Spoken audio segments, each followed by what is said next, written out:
जय जगन्नाथ। आपण मानक मनरे किछि प्रश्न अछि बा द्वंद्व अछि सेटा मु जणे परीक्षार्थी पाखरु बा एस्पिरेंट को पाखरु जानिबा को पाइली।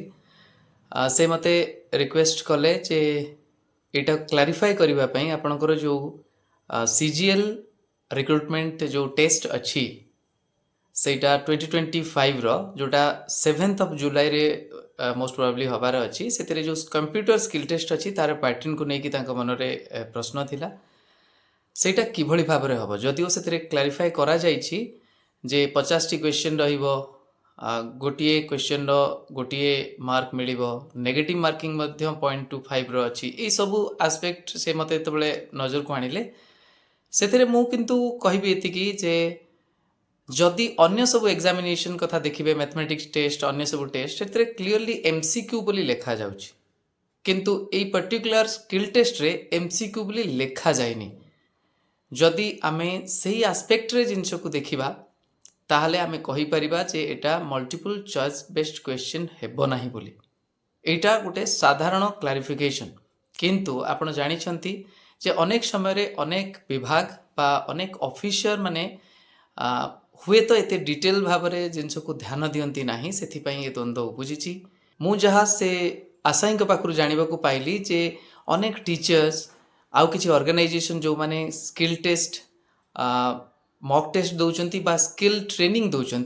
से माने डिवाइडेड अछंती ए जिनस को नहीं किए कहूँ MCQ टाइप हम किए कहते ना एमती हम ना, तेणु गोटे फर्दर क्लारिफिकेशन आवश्यकता थिला। आपण मानक द्वंद्व को दूर करबा पई गोटे क्लारिफिकेशन आनिबा पई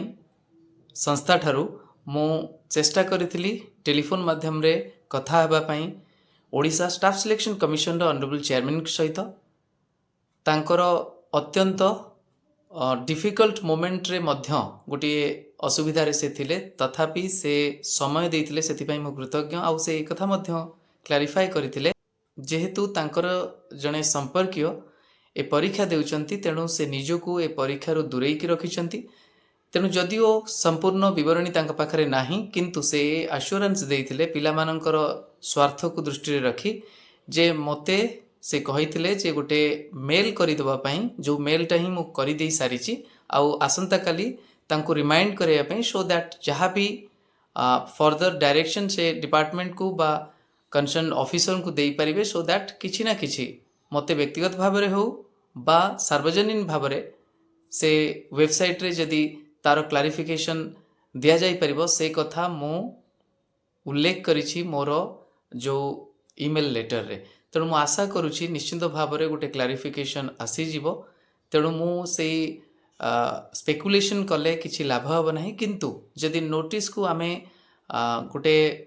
गोटे मिनिमम अंडरस्टैंडिंग रखिकी देखिबा जेहेतु MCQ सेठी लेखा नाही तेणु आमे भाबी नबा जे MCQ